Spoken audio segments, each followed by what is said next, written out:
Hi, everyone. It's lovely to be here. And as Peter has just said, my name is Emma Mauko, and I'm a final year PhD student who spent the last 3 years alongside her brilliant supervisor team researching cybercrime-as-a-service and how the threat may develop in the future. So today, I want to talk to you about what cybercrime-as-a-service is and why is it important to study. And then I'm going to present some of the key findings from my recently concluded study. I'm particularly going to talk about the impact of cybercrime-as-a-service, its current enablers, and how the threat may develop in the future, before concluding with some key takeaways. So first things first, Cybercrime-as-a-Service, or CaaS, is an economic model where a technically skilled actor offers their toolkit as a package end-to-end service. So this is a synonymous principle to software as a service, data as a service, platforms as a service that you might be familiar with.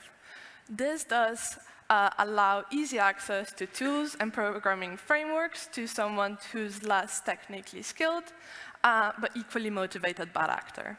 So like with any businesses, CaaS operates on the principles of purchasing, buying, and most common sort of financial trade is subscription models. There have over 40 different cybercriminal services been identified, but there is no one list, and this keeps changing. So in order to understand what a cybercriminal service may look like, I've generated this graphic based on my literature review. And we see that this is now sort of businessification of cybercrime, right? In the middle, we have the CEOs, the kingpins of this CaaS service. We have the authors of the service, the sort of business leads, and so on. Then in yellow, we have the sort of intrusion specialists, vulnerability researchers. In orange, we have sort of the marketplace administration people, hosting providers, and so on. And then, like with any normal business, customers of CaaS are quite often given 24/7 customer support and tech support, which we see here in purple. And then lastly, we have sort of the financial obfuscation team. So we see this model in the graphic. It's very scalable, it's very resilient, it's very modular. You may want to get malware from one provider, but intrusion detection sort of from another, or money laundering from the third provider. It also allows for low risk and high rewards to both the customer of CaaS, in the sense that they are now able to do much more sort of resilient attacks, but equally to the providers themselves. So like the kingpins are hidden behind these multiple layers and business side of things. Overall, I've noticed quite often cybercrime-as-a-service is mentioned as one of the catalysts in the models of cybercrime, but rarely do we find like very in-detail reports about their organizations, particularly to do with different sectors of work. So we thought to change that. And we performed the Delphi study, which is one of the key sort of methods for horizon scanning. And we wanted to understand what cybercrime-as-a-service is and what are some of the technologies behind it, how that may develop in the future, as well as what kind of challenges and opportunities this presents.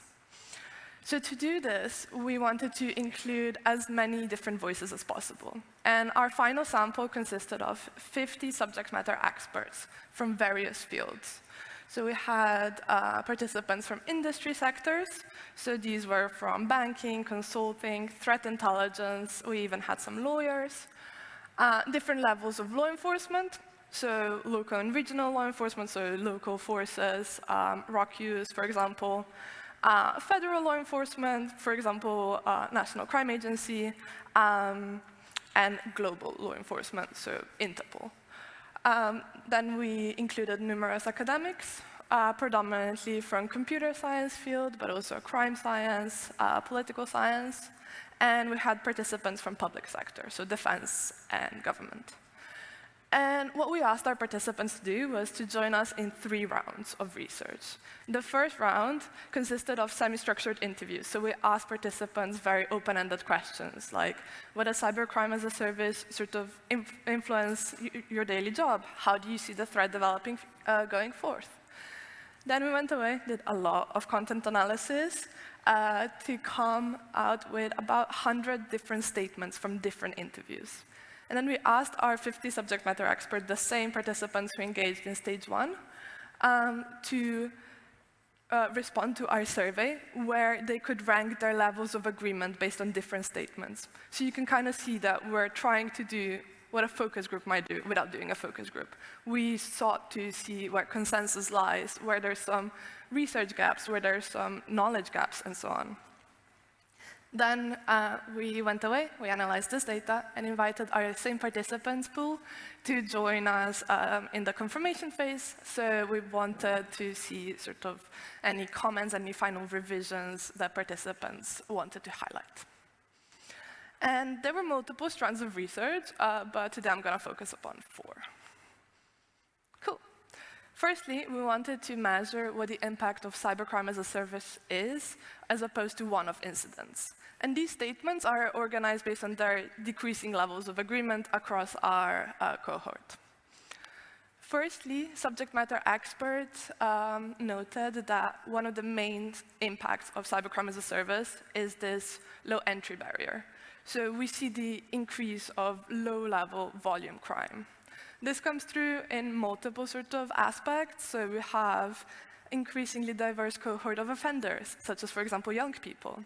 We've also noted, or participants noted, that ransomware as a service is, for example, shifting from large game hunting to medium-sized companies that still have financial backing to pay the ransom, but may not have the same levels of publicity or the same sort of IT support embedded in their operations. Secondly, there we go. We see an overall increase of threat actors and cybercrime offenders. So I've mentioned young people, but equally, participants noted that new organized crime groups are emerging that specialize in CaaS, as well as pre-existing organized crime groups using CaaS as being their customers. So either offsetting one of their operations, such as money laundering, to online realm, or being customers in the sense of sort of extra income. As I've sort of noted 2 slides ago, distinguishing cybercriminal roles is no longer straightforward. So quite often, CaaS companies are run as proper companies. Researchers have noted that some of them even have recruitment divisions, HR support, and so on. So they're trying to pose themselves as very legitimate sort of entities, to attract customers, but also to evade detection. And this then presents all sorts of complications for disruption. Similarly, we have a lot of sort of support roles within the ecosystem that may not be fully available, fully knowledgeable about the criminality of the company they're working for. Lastly, I want to mention that one of the participants in our first stage said that it doesn't matter whether cybercriminal is part of a service or not, as our response, and he was working for a bank, to the cyber incident is still the same. So luckily for my PhD, the rest of the participant pool has disagreed with the statements, saying that it's very important for threat intelligence purposes, as well as the victim sort of response, to know who we're dealing with, who is the service. Are they, for example, good at decrypting our data post a ransomware incident?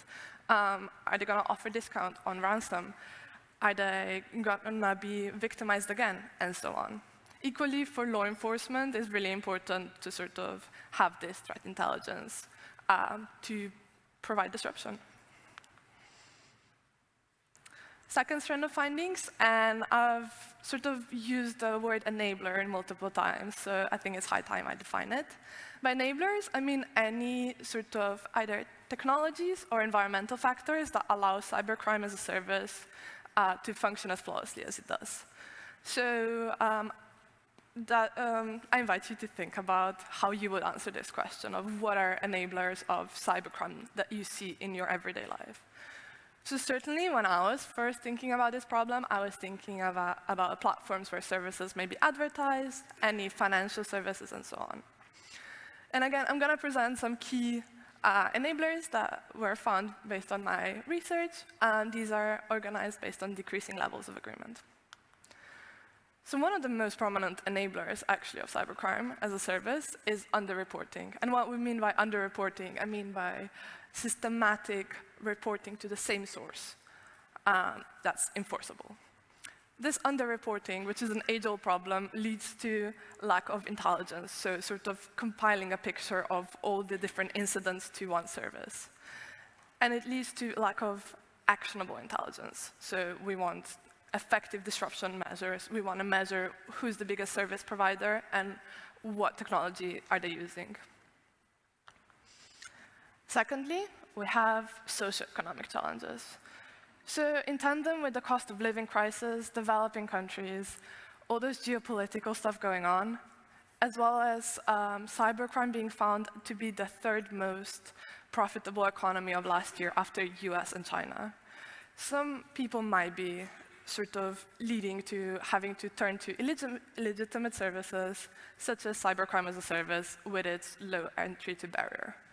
And this is one of our big enablers that we have to deal with, but also understand. Then we get to the more technical sort of enablers. And in the past, cybercrime may have been contained purely to the dark web markets, whereas now, with CaaS particularly, with a view of increasing sort of the customer base, cybercriminals have turned to open web forums and social media, mostly Telegram and Discord have been highlighted by our participants. But then we equally have sort of gaming platforms where DDoS services, for example, are advertised to primary and secondary school children, saying, you can win every Minecraft game if you just DDoS everyone else, right? These have to be regulated better. Similarly, sort of, for example, streamers, they make a lot of income and they present to be targets of cybercriminals for extortion and so on. This all sort of creates this challenge of platform hopping that cybercriminals may do, and that we have to sort of call for better detection and more responsibility on platform providers. Second to last, we have sort of financial obfuscation. We have cryptocurrencies, under-regulated cryptocurrencies, decentralized finance. Inclusive of this is also the mixer services, tumblers, and so on. And lastly, what really surprised me was that there was no clear consensus among our 50 participants about the extent of artificial intelligence and its impact of cybercrime thus far. So keep in mind that this research was conducted last year, so just thinking back to Jacob's talk, that might have changed.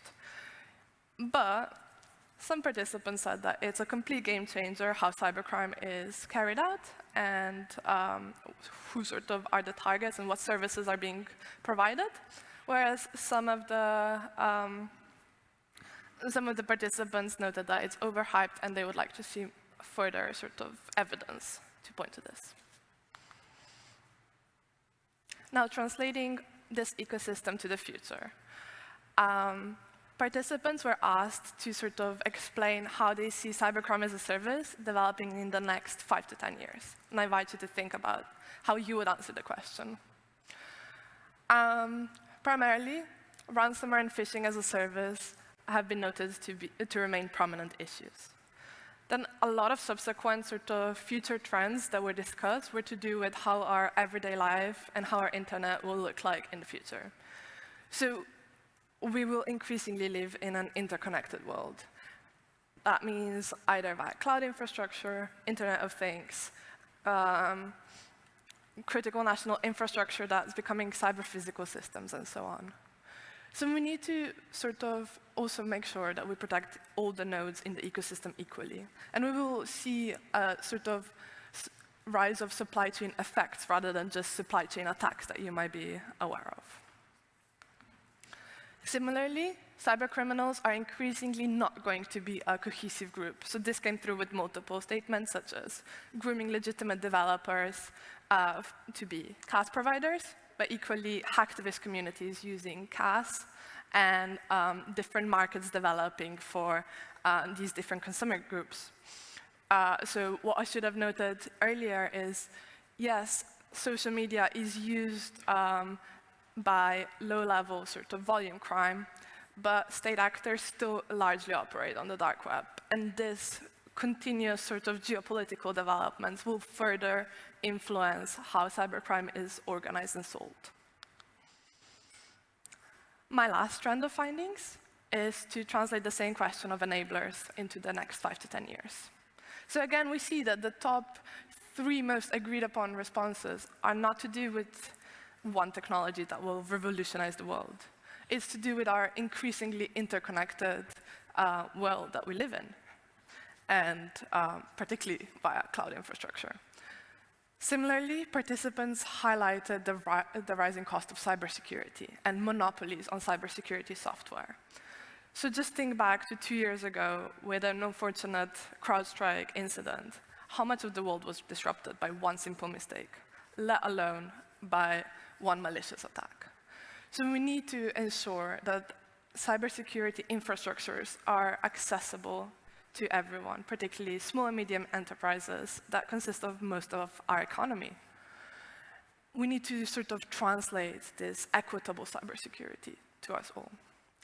Similarly, then participants still highlighted a bunch of technologies we need to sort of keep in mind, such as small language models, artificial intelligence, particularly generative artificial intelligence, decentralized finance, and so on.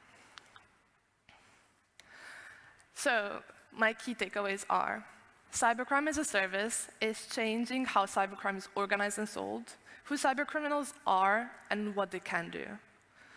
So increasingly, we live in an interconnected world where we have to ensure that we protect the entire sort of ecosystem with equitable cybersecurity solutions. We need to tackle age-old problems such as underreporting, be that through policy, education, but also a lot of industry sort of participants highlighted that they wish there was a clearer guidance on responsible operations, so how to operate with near misses, how to report that, how to share threat intelligence in an organized manner, and so on. And lastly, I would like to call for future-oriented strategies, thus ensuring that all voices are heard, thus making our policy and our operations proactive rather than just reactive. Thank you so much for your attention, and I'm happy to take any questions either now or later. Thank you.